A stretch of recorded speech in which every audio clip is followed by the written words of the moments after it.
Both sides of my family have had some form of addiction, be it if it's either alcoholism or addicted to other medications or drugs.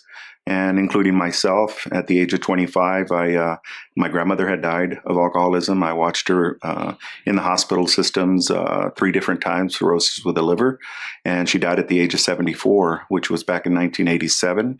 And that particular year, I started looking inside myself and seeing, do I really want to live that kind of life also? I was also doing alcohol, trying to stay away from that, but also doing marijuana on a regular basis. And then my last 2 years of use was using cocaine on a regular basis. And I had a job for 9 years with one company. I was the first one to graduate from both sides of the family.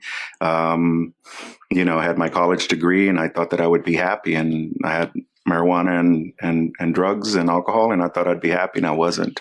My dad also that year got a DWI, two of them in 1 month. And so there was a lot of things culminating that made me seek out recovery, and because I started seeing the effects that it was having on my family.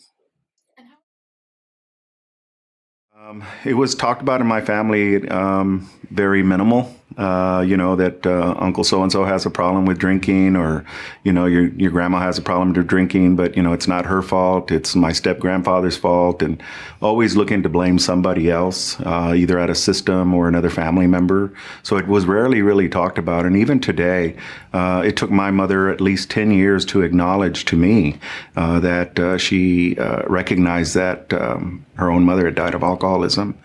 And so I've got a younger brother who's 40, and he has four kids, and I have concerns about him. They drink pretty heavily. And, and he came up to me on his 40th birthday this past year and said, "Hey, brother, I've lost three friends due to either alcohol or drugs." And all I could tell him was, try not to be the fourth one. Because I recognize from my own background in recovery, and then professionally becoming a professional into the industry back when I was 48. I'm 54 now. I do interventions and therapy work, and I know that I'm not the answer to help my brother. So if my brother will actually ask for help, what I'll end up doing is asking another professional to help me with my brother. But, it's something that we still don't really, quote, talk about. Oh, your Uncle Ruben's the recovering alcoholic, those types of things, but never real discussions around it. I think it's difficult to talk about because of the stigma. I think the ignorance involved with what recovery really looks like. The whole abstinence-based model scares people. What do you mean I can't drink anymore? What do you mean I can't use anymore? So my journey has been around trying to educate myself, of trying to identify people along the spectrum of recovery. So someone who's young like yourself, not a 54-year-old like myself, where do I meet you to try to help you? And the same thing like I was talking about my brother. So my best job that I can do is to be sober for my nieces and my nephews, and to let them know that there is an avenue for recovery. And even most important thing I can tell families that are struggling with this is to actually talk about it, seek out help. There's so much help, especially now with the internet, that you can educate yourself, but try to find somebody that you can talk to. There's somebody within your own family system, even if it's two generations up or generations down, that can actually seek out help and actually get help. So to break that stigma is just to start talking about it, and just look for the resources that are out there. What I want to say is just I want people to have hope that there are answers out there for you.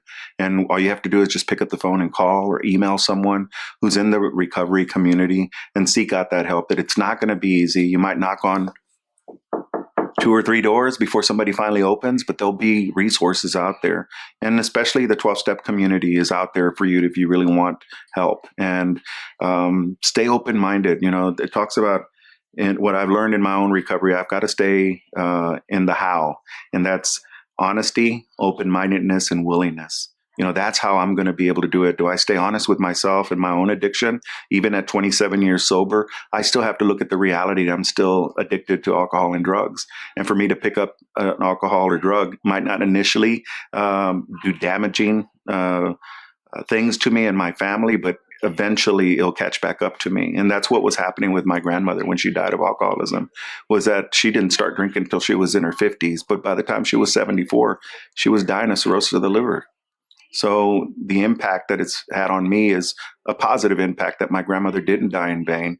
And the aspects of addiction are real. And I'm still searching out for trying to help other people. That's why I'm here today.